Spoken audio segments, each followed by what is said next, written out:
여러분 안녕하세요. 동글동글 동화나라입니다. 오늘도 동화 들으시면서 편안한 시간 되시기 바랍니다. 세상에서 가장 팔자 좋은 임금님. 옛날에 팔자 좋은 임금님이 살았어요. 세상에서 이 임금님보다 팔자 좋은 사람은 아마 없었을 거예요. 나라에도 집안에도 골칫거리라고는 눈꽃만큼도 일어나지 않았거든요. 이렇게 살다 보니 임금님은 몹시 심심할 수밖에요. 신나고 재미있는 일이 없을까 임금님은 늘 이런 궁리만 했지요. 그러던 어느 날 한 신하가 와서 쏘곤거렸어요. 임금님과 나이도 같고 생일도 같고 태어난 시간도 같고 얼굴도 똑같은 노인이 살고 있답니다. 임금님은 귀가 번쩍 뜨였죠. 뭐라? 그게 사실이더냐? 그 노인을 당장 불러들여라. 노인은 영문도 모른 채 으리으리한 궁궐에 도착했지요. 임금님은 노인을 보자마자 화들짝 놀라고 말았어요. 노인도 임금님을 보자 눈이 쟁반만해졌죠. 임금님과 노인은 할 말을 잃은 채 서로를 멍하니 바라만 보고 있었어요. 그러다 잠시 후 임금님이 입을 열었죠. 과연 나와 똑같이 생겼구나. 임금님은 노인에게 궁금한 것을 이것저것 물었어요. 너와 나는 한날 한시에 태어났다. 난 이 나라에서 가장 높은 임금님인데 너는 무슨 일을 하느냐? 노인은 머리를 조아리며 말했어요.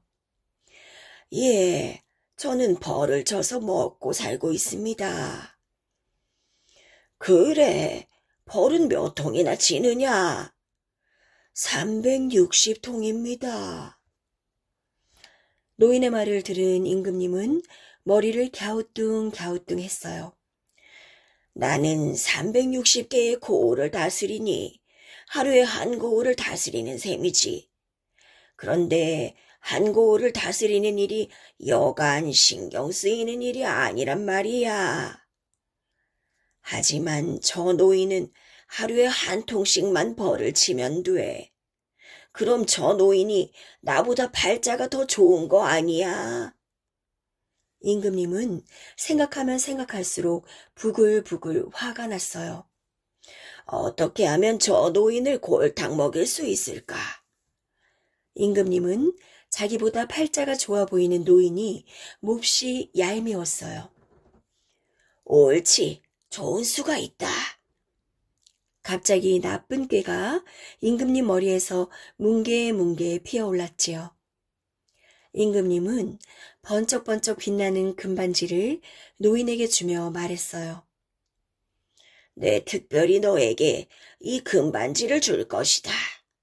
앞으로 궁궐로 들어오라고 할 때마다 이 반지를 꼭 끼고 오도록 해라. 알겠느냐? 네, 알겠사옵니다.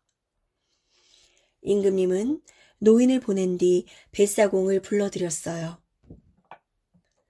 곧 한 노인이 배를 타러 갈 것이다. 너는 그 노인이 낀 금반지를 반드시 강물에 빠뜨려야 한다. 뱃사공은 무슨 사연인지 몰라 어리둥절했지만 누구 명령인데 따르지 않을 수 있겠나요? 예, 분부대로 하겠습니다. 궁궐을 빠져나온 노인은 서둘러 집으로 가는 배를 탔어요. 금반지를 낀 손은 남이 볼세라 애써 감추고서 말이죠. 그런데 배가 강의 한가운데를 지날 때쯤 뱃사공이 뜬금없이 이러는 거예요. 임금님께서 금반지를 주셨다면서요. 자네가 그걸 어찌하나? 노인은 몹시 놀라 어쩔 줄 몰라 했어요. 임금님이 주신 금반지가 어떻게 생겼는지 어디 구경이나 한번 해봅시다. 뱃사공은 노인에게 금반지를 보여달라고 했죠. 안 되네. 그러지 말고 딱 한 번만 보여주시오. 글쎄, 안 된다니까. 그럼 어쩔 수 없지. 그러더니 뱃사공이 강 한가운데에 배를 떡하니 세우는 거예요. 아니, 자네 지금 뭐 하는 건가? 금반지를 보여주기 전까지는 노를 젓지 않겠소. 뱃사공은 막무가내로 버텼어요. 옥신각신 실랑이를 벌인 끝에 노인은 하는 수 없이 금반지를 보여주고 말았지요. 정말 큼지막하니 멋진 반지구려. 나도 딱 한 번만 껴봅시다. 이번에는 뱃사공이 금반지를 껴보자고 하는 거예요. 안 되네. 그건 절대 안 되네. 노인은 고개를 절레절레 흔들며 반지를 낀 손가락을 꽉 오므려 쥐었어요. 하지만 뱃사공의 등살에 베겨낼 수가 있어야지요. 노인은 울며 겨자 먹기로 금반지를 빼주었어요. 그런데 뱃사공이 금반지를 껴보는 척하더니 깊고 깊은 강물 속으로 퐁당 빠뜨리는 거예요. 아이고, 내 반지. 간신히 집에 돌아온 노인은 몸져 눕고 말았어요. 누구한테 이야기도 못하고 그저 속으로만 끙끙 앓았지요. 임금님께서 주신 금반지를 잃어버렸으니 이제 죽은 목숨이구나. 노인은 사흘낮 사흘밤을 밥도 못 먹고 잠도 못 잤답니다. 하루는 보다 못한 아들이 불렀어요. 아버지, 무슨 고민이라도 있으십니까? 사실은 말이다. 노인은 임금님에게 금반지를 받았다가 잃어버리게 된 사연을 모두 털어놓았지요. 하지만 아들은 금반지 찾는 일은 둘째치고 아버지부터 살려야 했어요. 그래서 서둘러 장에 갔지요. 마침 펄쩍펄쩍 뛰는 잉어 한 마리가 눈에 들어오는 거예요. 잉어 매운탕을 끓여드리자. 아들은 가장 크고 싱싱한 잉어 한 마리를 사서 집으로 돌아왔어요. 그러고는 잉어를 아내에게 주며 말했어요. 이것으로 잉어 매운탕을 끓여드립시다. 아버지가 저렇게 편찮으시니 맛있는 음식이라도 해서 올려야 하지 않겠소? 아내는 잉어의 비늘부터 먼저 정성스레 손질했어요. 그리고 큼지막한 잉어를 반으로 뚝 자르려는데 그 순간 쨍그랑 하는 소리가 나는 거예요. 아니, 이게 뭐야? 아내가 집어든 것은 뱃사공이 강물에 빠뜨렸던 바로 그 금반지였어요. 여보, 여보! 아내는 남편을 부르다가 아버님, 아버님! 노인을 부르고 허둥지둥 정신이 하나도 없었지요. 이제 살았구나. 노인은 금반지를 보며 눈물을 글썽거렸어요. 걱정을 덜게 된 노인은 잉어 매운탕 한 그릇을 뚝딱 비우고 거뜬하게 자리에서 일어났지요. 그러고는 다시 벌을 치기 시작했답니다. 임금님이 주신 금반지를 꼭 끼고 말이죠. 세월이 흐르고 흘러 여러 해가 지났어요. 세상에서 가장 팔자 좋은 임금님이 또 몹시 심심해졌지요. 임금님은 뭔가 재미나는 일이 없을까 궁리궁리 하다가 문득 옛날에 금반지를 준 노인이 생각났어요. 옳지, 그 노인을 불러들여야겠군. 그동안 마음고생 좀 했겠지. 임금님은 노인을 급히 불러들이라고 명령했어요. 자, 어서 내가 준 금반지를 내놓아 보아라. 만약 금반지가 없으면 가만두지 않겠다. 임금님은 마치 고양이가 쥐를 어르듯 큰 소리를 땅땅 쳤지요. 여기 있습니다. 노인은 자신 있게 반지를 낀 손을 내밀었어요. 순간 어안이 벙벙해진 임금님은 아무 말도 못했죠. 반지가 없어야 하는데 분명 자신이 준 반지를 끼고 있으니 말이죠. 임금님은 하는 수 없이 노인을 그냥 돌려보냈어요. 궁궐에서 돌아온 노인은 그 뒤로도 벌을 치며 오래오래 행복하게 잘 살았대요.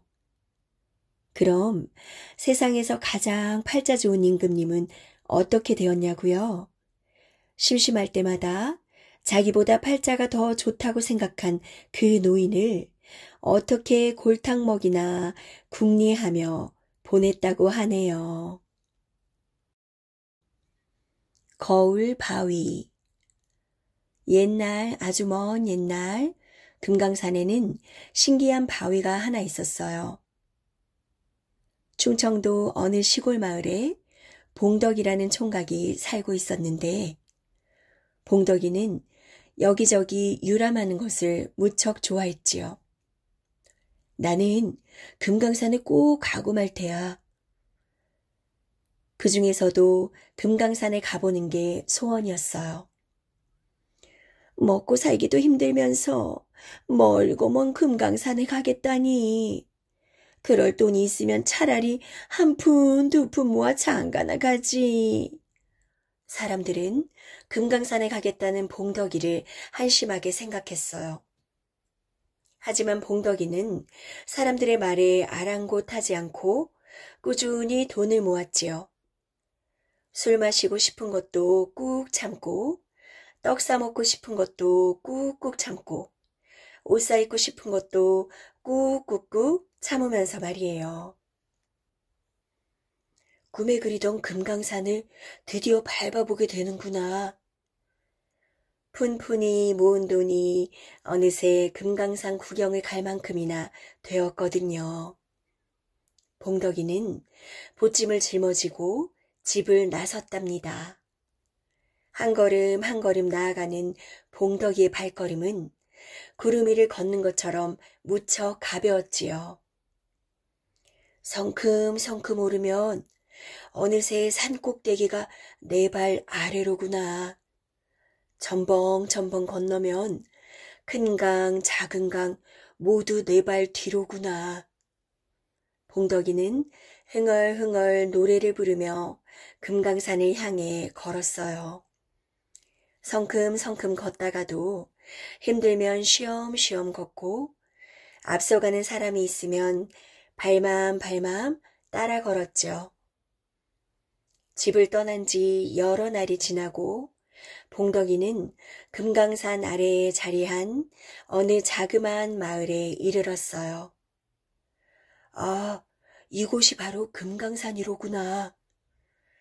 금강산을 바라보기만 해도 봉덕이는 가슴이 콩닥콩닥 뛰었답니다. 하지만 오늘은 너무 늦어 주막에서 하룻밤을 묵고 내일 아침 일찍 금강산에 오르기로 했지요. 밤이 깊자 방에는 스님 한 명이 더 묵게 되었어요.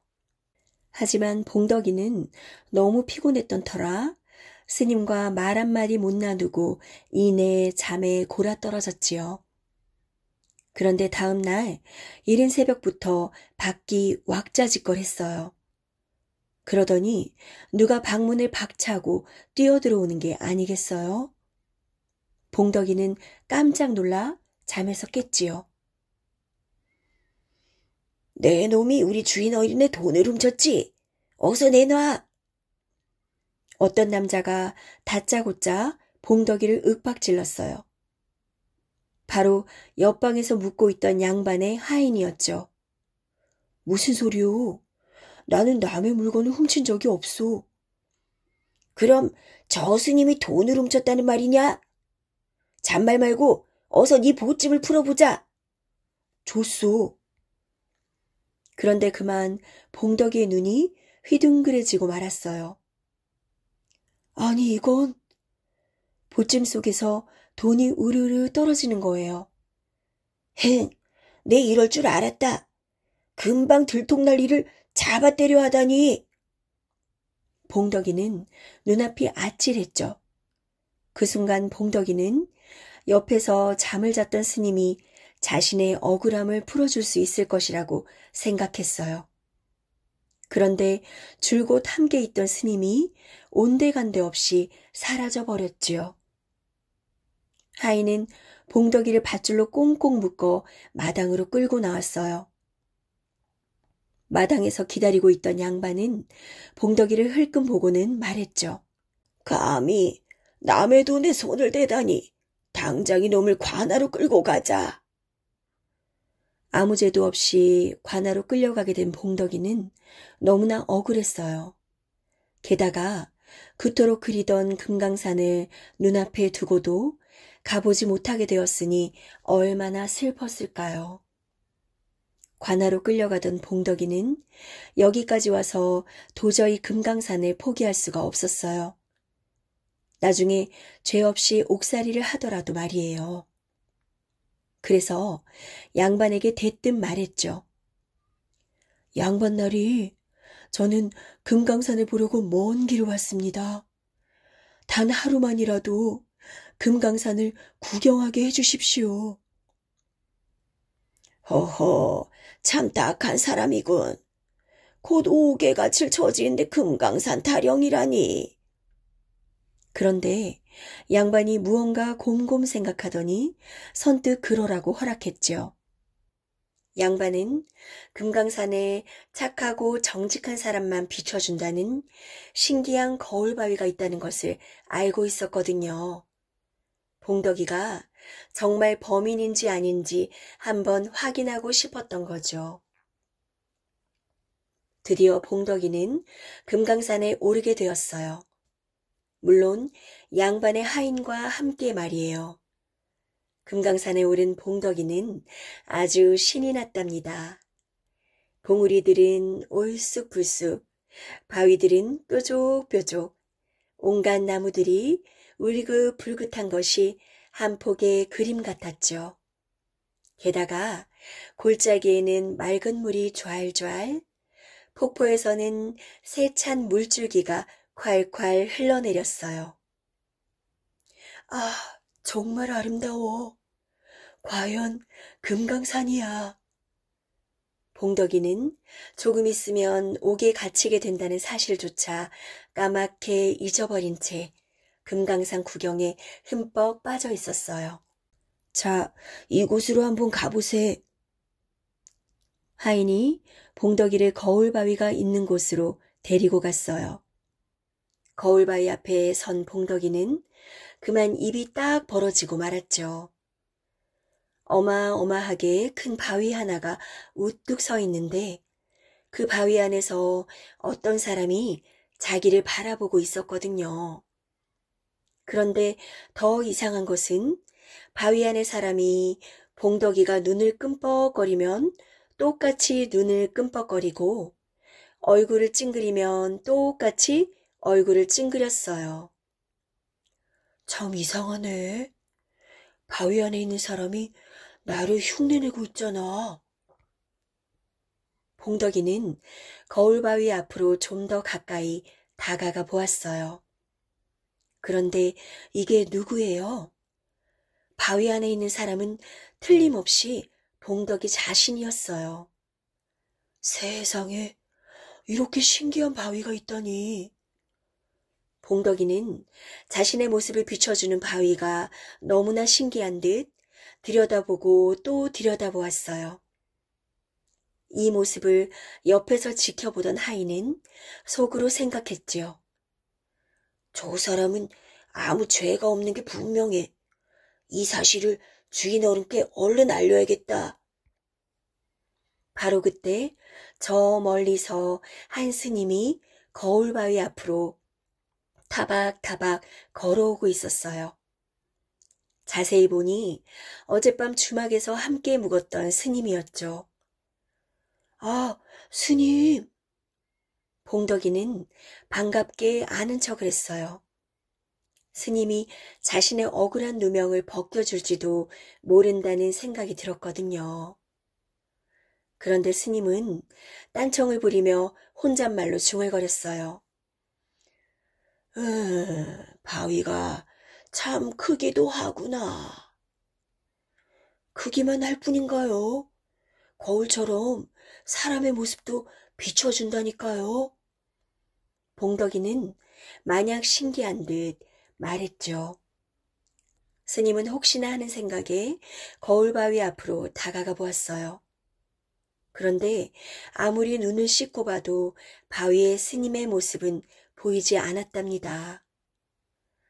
나를 놀리려는 거요. 어떻게 바위에 사람의 모습이 비친다는 말이요.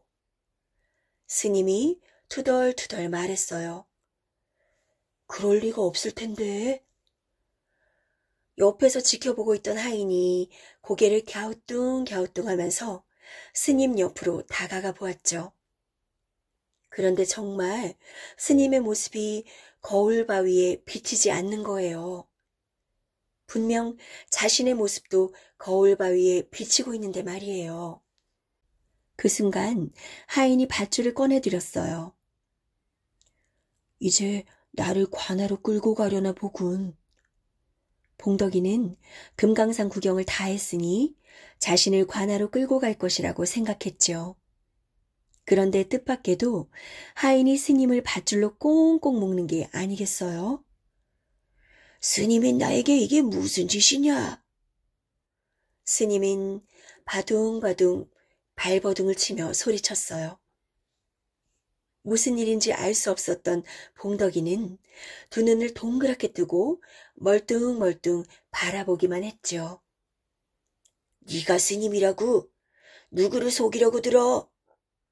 하인이 스님에게 호통을 쳤어요. 그러자 스님이 순간 멈칫하는 거예요. 이 바위가 어떤 바위인 줄 아느냐? 착하고 정직한 사람만 비춰주는 거울 바위란 말이다. 그러니 검은 속마음을 가지고 있는 네가 거울 바위에 비칠 리가 없지. 스님은 그만 고개를 떨구고 모든 사실을 털어놓았어요. 알고 보니 그 스님은 스님이 아니라 도둑이었죠. 도둑이 스님처럼 꾸미고 나쁜 짓을 하고 다닌 거였죠. 양반의 돈도 그 가짜 스님이 훔쳐다가 봉덕이의 보찜에 넣어두었던 것이었죠. 물론 아침 일찍 봉덕이의 보찜까지 들고 달아날 생각이었겠죠. 하지만 일이 자기 뜻대로만 되면 얼마나 좋았겠어요. 결국 거울바위 때문에 모든 것이 들통나고 말았지요. 이후 거울바위를 보려고 금강산을 찾는 사람들이 더욱 많아졌대요. 그런데 금강산을 찾는 사람들 중에는 거울바위 앞으로 선뜻 다가가지 못하고 멀리서 머뭇머뭇 서성이기만 하는 사람들이 있더래요. 글쎄요, 왜 그랬을까요?